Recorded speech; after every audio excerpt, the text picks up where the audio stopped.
I wanted to start the show with this. This is not the biggest story of the day, but it's my favorite story of the day. It's my favorite story of the day. Michael, remember we were talking about Cam Newton, and I said we got to start a segment called Won't He Do It? Yes. We bring in Won't He Do It back. In the latest installment of Won't He Do It, featuring soon-to-be Grambling State head coach Hue Jackson. Now, most people know Hue Jackson for his disastrous tenure in Cleveland. Was it ever? Worst record in NFL. What was his record? 336-1 or something like that. Let me see. I didn't want to bring it up. Listen, and I want you to continue, but I'm going to say, for those at the Grambling press conference, when they have a press conference, I'm just getting ahead of it, Mike, so we won't have to have this argument on the air. When those reporters bring up Cleveland, no, they're not being unfair. When they bring up his record, no, they're not being unfair. It happened. It's part of the story. Anyway, go ahead. Continue. 336-1 in Cleveland. Last year was 2018. Since then, he took some time, stepped away.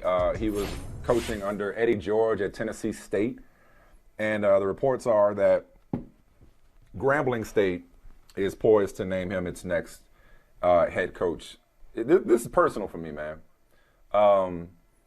I've known Hue Jackson since he was coaching Chad Johnson, later Chad Ochocinco, but Chad and TJ Houshmandzadeh in Cincinnati under Marvin Lewis. So he coached in Cincinnati under Marvin Lewis. Before that, he was with Washington under Spurrier. Before that, he spent some time, lots of time in college, at the college level, coaching offense at USC. In fact, I think he recruited Carson Palmer to USC, if I'm not mistaken. He was in Atlanta as OC under Bobby Petrino, that disastrous 07 season, the Mike Vick, Bobby Petrino year. Was Joe Flacco's quarterback coach for 2 years. Was OC and then head coach of the Raiders in 11. Remember, Al Davis died. He was one and done with the Raiders. Goes to Cincinnati. Back to Cincinnati, back to Marvin. Coaches everything from secondary to running backs and then offensive coordinator before he landed the head coaching job in Cleveland. We know how that went. We've already mentioned it. Took a little bit of a sabbatical, if you will. Ended up at Tennessee State. Won't he do it? It's been a while since I've talked to Hue Jackson. It's been a while, admittedly, since I talked to him. But I have seen, he's never been far from my thoughts because I've seen and heard various stories about how difficult living with the failure of the Browns has been for him, emotionally and mentally. And he's popped up here and there, and again, he got back in the game at Tennessee State. But it's really it means a lot. I'm so happy for him. I'm happy for Grambling because they're getting a guy who has seen it all, done it all, seen some of the highest of the high. Well, not the highest of the highs, but has seen the lowest of the lows for sure. Has battled through a lot of adversity.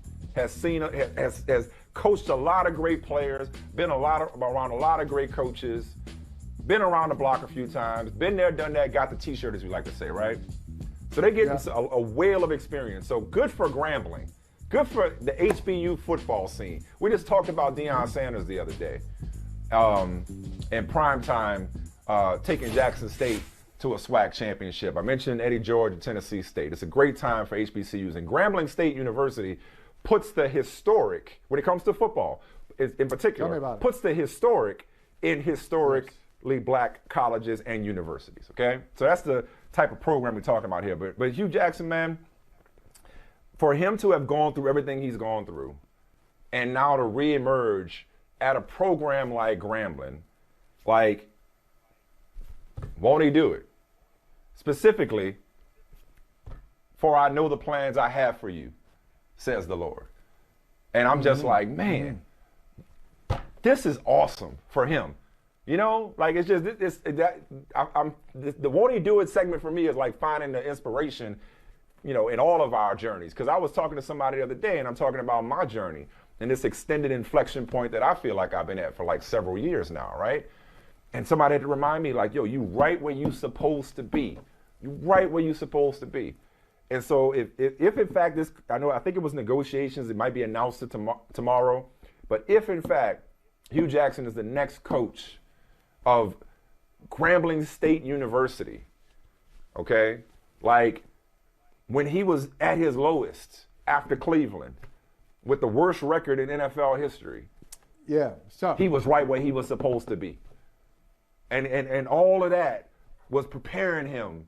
All of that was sharpening him. He was going through fire. He was being forged through fire for opportunity to go to Grambling State University and be a head coach again.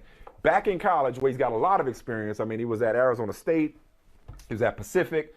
Dude's been around for a while. I'm just really, really happy for my guy. I'm happy for him. Again, I haven't talked to him in the longest, but I know he's been through some things. And for him to come out on the other side at Grambling, it was my favorite story today. It made my day when I saw that. It is a great story. It's a great story. You know, and Mike, I don't know, you said you haven't talked to him in a while. I don't know if you followed the story where Hue Jackson, he caused a stir in Cleveland when he went on local radio.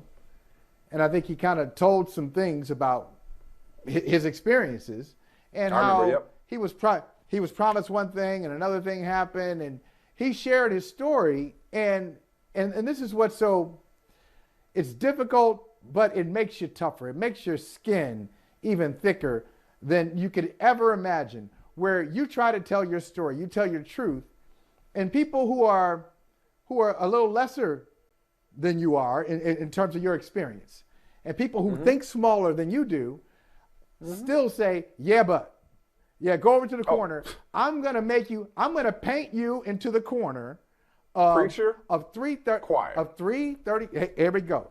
I'm going to paint you into the 336-1 corner. And Hue Jackson would not allow that to happen. Like, look, yeah, we didn't win games, but just because we went 336-1 over 40 games doesn't mean that I don't have a story to tell and that I don't have some truths that need to be shared, and those truths will help somebody else and help me. And so he probably had a lot of dark times. I'm sure he did, because when you go through that, nobody really wants to hear. You don't have a lot of people who can really relate to you, because one, that record. Well, yeah, you are what your record says you are. Yeah, exactly. But nobody's trying to hear excuses. But a lot of people just can't understand all the dynamics that were happening and all the things that did not set him up for success. So, see, both things can be true.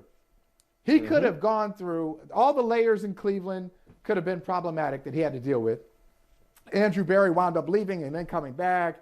He had Todd Haley there as his offensive coordinator. That was dysfunctional. They brought in a couple of former head coaches who wanted his job. Let's be clear about that. They had Haley and they had Greg Williams. Not necessarily the most temperamentally sound people. That's one way of putting it. Can I say it that way? I'll say it that way. So all these things can be true. If they had done a better job in the front office and ownership had been better, maybe he still wouldn't have won. But he's saying, this is what was happening. I want you to understand 336-1 just didn't happen by itself. There are a lot of things behind that. So I'm glad that he got this other opportunity, because I'm sure he had some nights where he said, I'll never coach again. I'll never be a head coach again. Absolutely. And I learned something, and I've got something to give back to this game. I've got something to give to young men. They just happen to be young men at the collegiate level, 18 to 22 rather than 22 to 32. Good for him. Hey, thanks for watching Brother from Another on YouTube. Make sure you hit subscribe before you leave, and be sure to watch us 3 to 5 p.m. Eastern Time on Peacock. Appreciate you.